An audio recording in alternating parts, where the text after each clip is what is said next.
디지털 배움터 기초, 정보 격차와 역기능의 진화.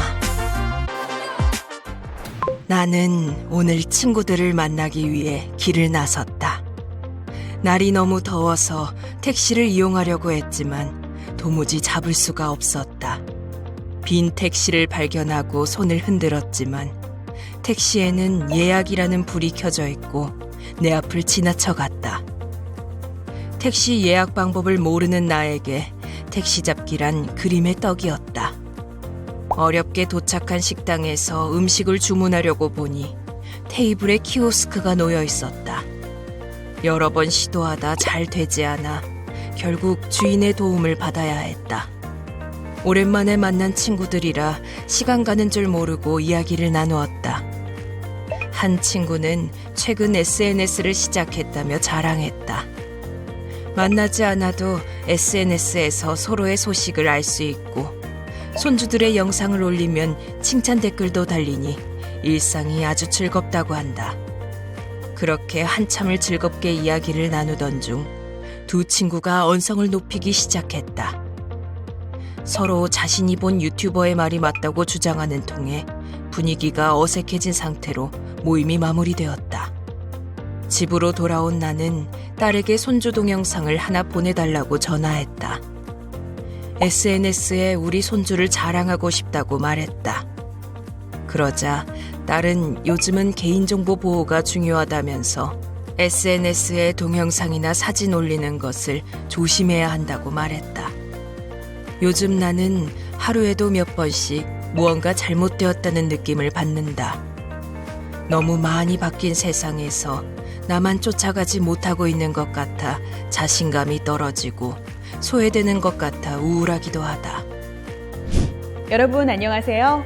오늘은 정보 격차와 역기능의 진화라는 주제에 대해서 함께 이야기 나눠보겠습니다. 안녕하세요. 안녕하세요. 반갑습니다. 진행자님, 앞에 제시된 사례 영상 어떻게 보셨나요? 참 안타깝습니다. 요즘 우리 주변에는 수많은 홍길수님이 있는 것 같아요. 네, 맞아요.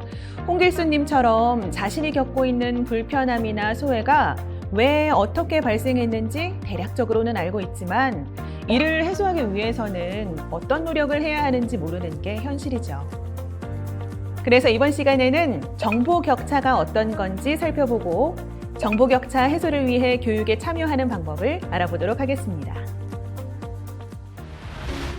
오늘은 정보 격차에 대해 이해하고 이러한 정보 격차를 해소하는 방법에 대해 알아보겠습니다. 정보 격차 이해하기.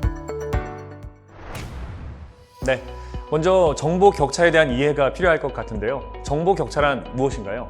네, 최근 인터넷의 발달과 디지털 기기의 등장으로 우리 생활 기반이 디지털로 전환이 됐잖아요. 그렇죠. 그 덕분에 우리는 인터넷이라는 정보의 바다에서 누구나 제공되는 기회를 찾고 생활의 편의를 누릴 수 있게 되었잖아요. 네, 맞습니다. 가장 큰 예로는 공공기관을 직접 방문하지 않고 민원이나 은행 업무, 쇼핑과 다양한 문화생활까지 모두 스마트폰과 인터넷만 있으면 언제 어디서나 해결할 수가 있잖아요. 그런데 이 디지털로의 전환은 모든 사람에게 동등하고 동일한 기회를 제공하지 않는다고 합니다. 바로 사회적, 경제적 이유 등으로 디지털 전환이 익숙하지 않은 사람들이 있는 거죠. 저는 특별히 불편함을 못 느꼈다고 생각했는데 아무래도 사각지대가 있기 마련이겠네요. 그럼 이 사각지대에 놓인 분들은 다른 사람들이 누리는 양질의 정보에 접근하기도 힘들고 정보를 이해하고 활용하는데 어려움을 겪게 될 것 같은데요. 네, 맞아요. 이처럼 디지털 기술 활용의 차이로 정보 접근이 가능한 사람과 가능하지 못한 사람 간의 격차가 발생하는데요. 이를 바로 정보 격차라고 합니다. 이제는 정보의 시대라고 할 만큼 수많은 정보들이 쏟아져 나오고 있는 세상에서 정보 격차가 발생할 수도 있는 거군요. 그렇죠. 국가정보화기본법에서는 정보 격차란 사회적, 경제적, 지역적 또는 신체적 여건으로 인하여 정보통신 서비스에 접근하거나 정보통신 서비스를 이용할 수 있는 기회에 차이가 생기는 것, 이렇게 정의하고 있습니다. 그럼 이 정보 격차는 왜 생기는 걸까요?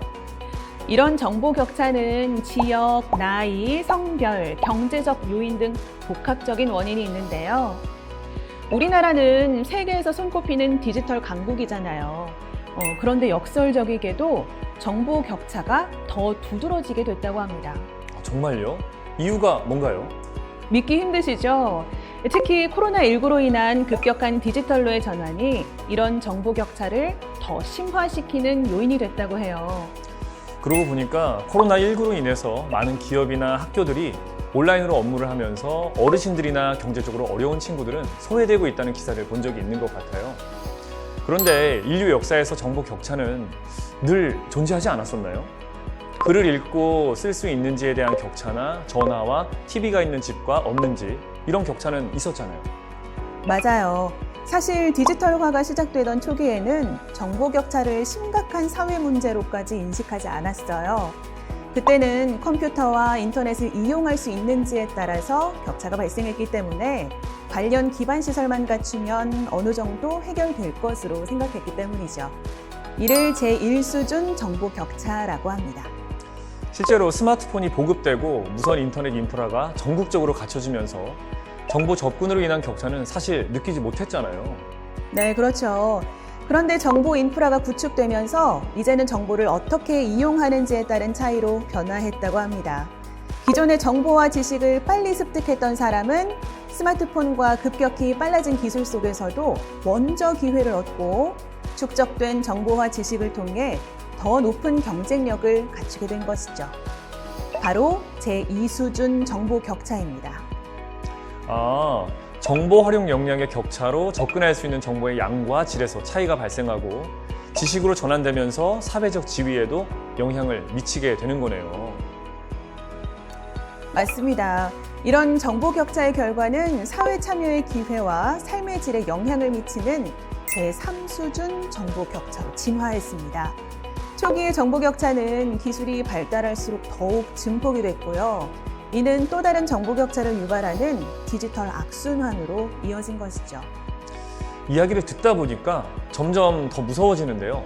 그럼 이런 지식과 정보의 가치가 결국 부의 원천이 되면서 정보 격차에서 경제적 격차로 이어지고 있는 거네요. 네, 맞아요. 거기에다가 사회 서비스에 관한 정보 부족과 사회 참여의 기회도 제한되는 것이죠. 생각을 해보니까 저희 부모님도 나라에서 운영하는 사회 서비스 등에 대해서 정보가 부족해 이용하지 못하는 경우를 많이 본 것 같아요. 제가 직접 정보를 찾아서 알려드린 적도 몇 번 있고요. 네, 결국 이런 정보 격차는 단순히 정보를 활용하지 못해서 불편을 감수해야 하는 것을 넘어 삶의 질에 영향을 미치고 사회적 불평등으로 확대됐다고 볼 수 있죠. 맞아요. 특히 정보통신 기술이 발전하고 정보사회로 변환되면서 다양한 변화가 생겼지만 역기능도 발생을 했잖아요. 네, 그렇습니다. 1990년대에 등장한 초창기 인터넷인 웹 1.0은 처음으로 주소창에 www를 사용했는데요.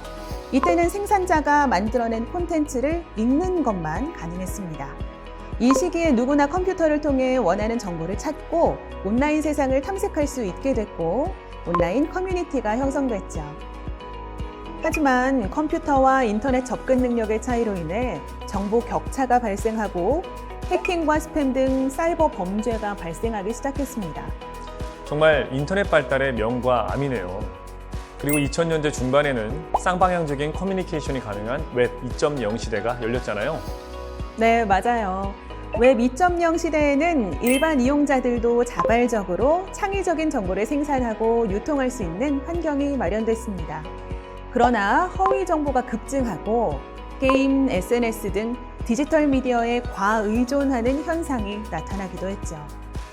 그리고 이 시기의 사이버 범죄는 소셜미디어 계정 해킹을 통해 더욱 교묘해지기도 했고요.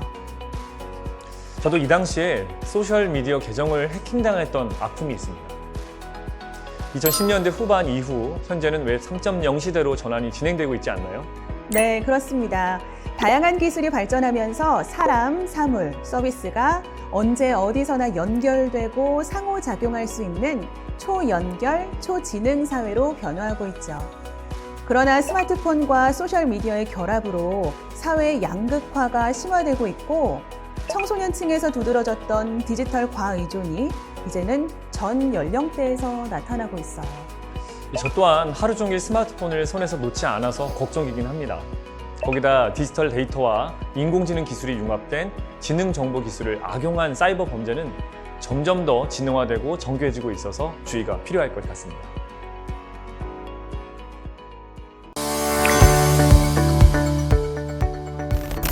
정보 격차 해소하기.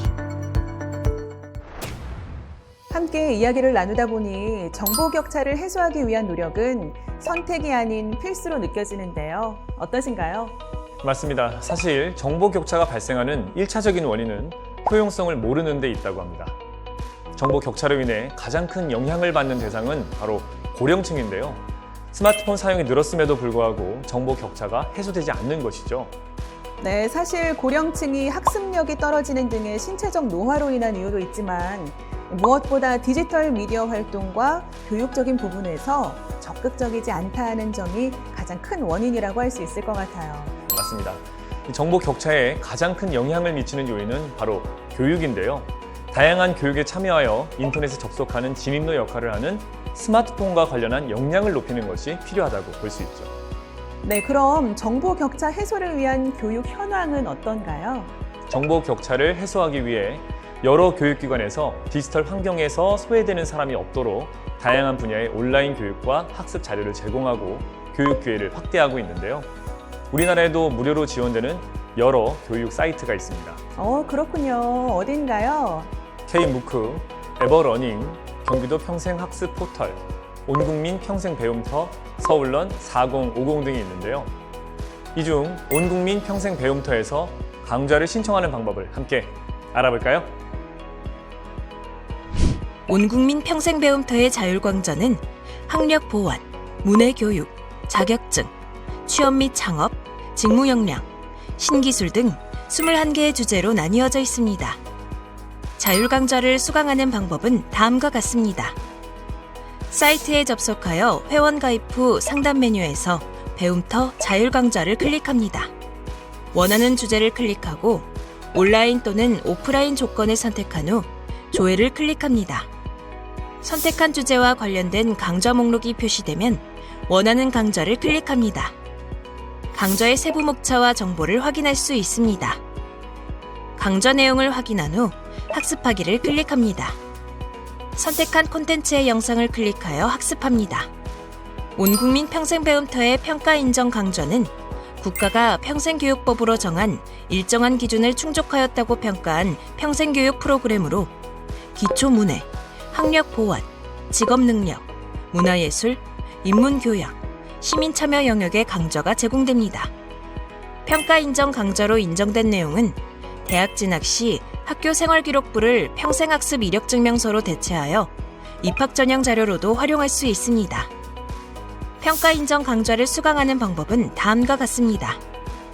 상단 메뉴에서 배움터, 평가 인정 강좌를 클릭합니다.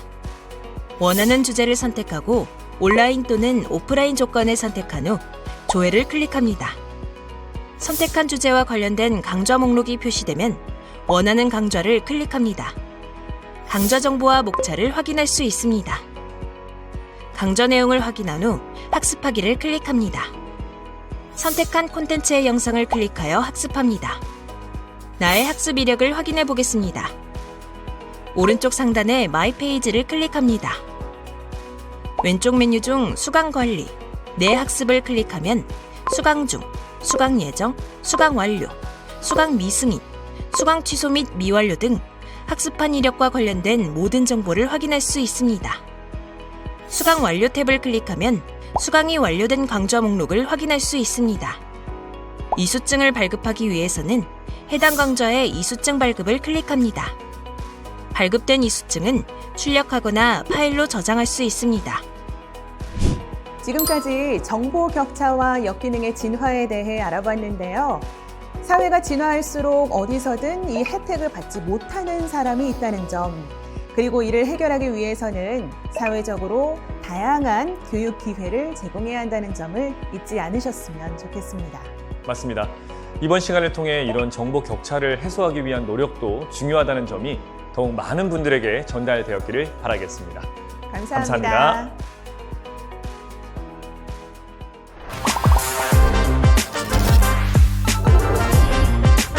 이것으로 정보 격차와 역기능의 진화 학습을 마치겠습니다. 감사합니다.